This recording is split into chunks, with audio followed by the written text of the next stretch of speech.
Cette semaine, Lyon a accueilli un sommet sur le climat, prélude au sommet mondial de Paris qui aura lieu en décembre. À cette occasion, les acteurs de la filière bois-énergie Rhône-Alpes ont signé une charte pour favoriser leur développement dans le secteur.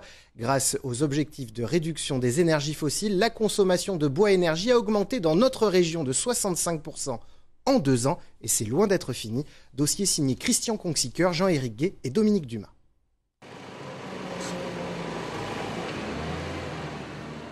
Nous sommes au cœur de l'Ain, sur une plateforme de transformation de produits du bois, des déchets comme des écorces ou du broyat destiné au chauffage. Dans cette camionnette, 4 mètres cubes de matière à livrer à 3 km de là.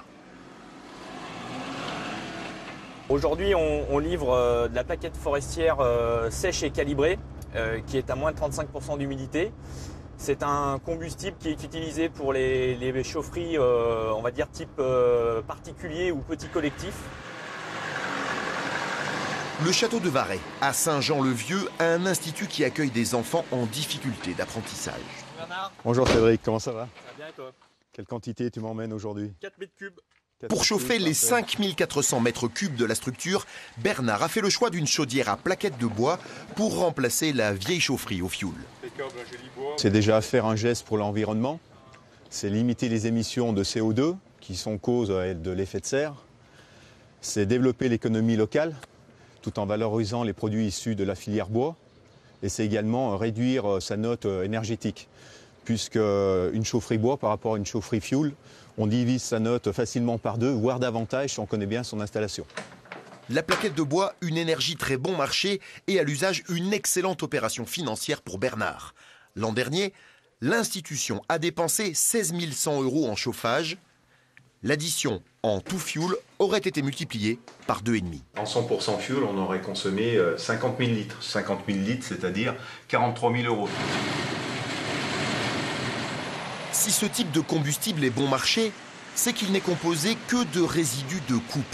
Ce sont les troncs d'arbres inutilisables en scierie et les divers branchages qui sont broyés à la demande et au plus près, c'est-à-dire directement dans les forêts de la région.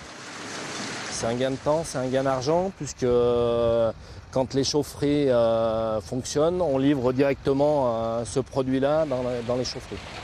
Le problème, c'est que la filière bois-énergie en Rhône-Alpes est éparpillée. Une multitude d'acteurs indépendants les uns des autres, à commencer par les propriétaires forestiers.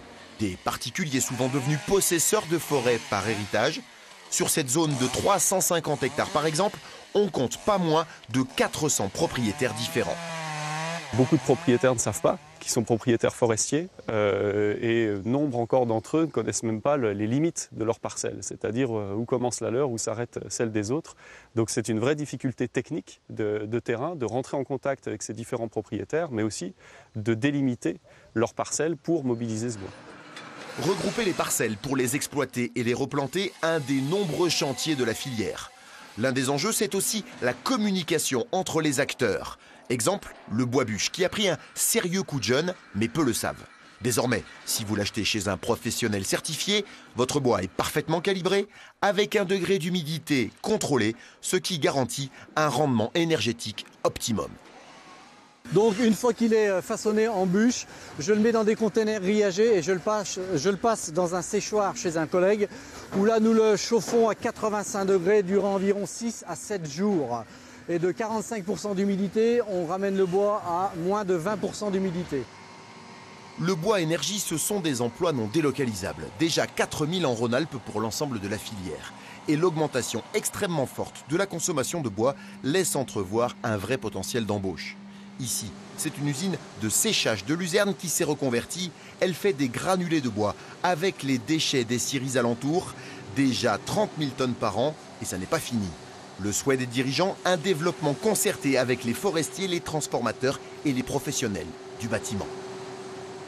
Il ne faut pas que les chaudières se développent trop vite, parce que sinon les outils industriels ne pourront pas suivre. Il faut qu'il y ait vraiment une démarche commune pour accompagner le marché.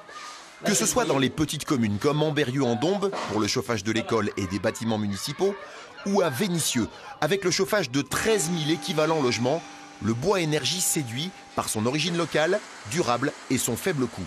D'ailleurs, Vénissieux va pousser le bouchon encore plus loin. Le projet pour 2016, c'est d'augmenter, je dirais, la part d'énergie renouvelable du site. Je dirais de le passer de 40 à 60%. Et donc, ce qui va imposer la construction d'une nouvelle chaufferie bois sur le site. 60% du chauffage urbain issu de la biomasse renouvelable, c'est autant d'énergie fossile en moins. Et le bilan carbone n'en sera que plus équilibré, puisque le gaz libéré par la combustion du bois est absorbé par les arbres de nos forêts, et ainsi de suite.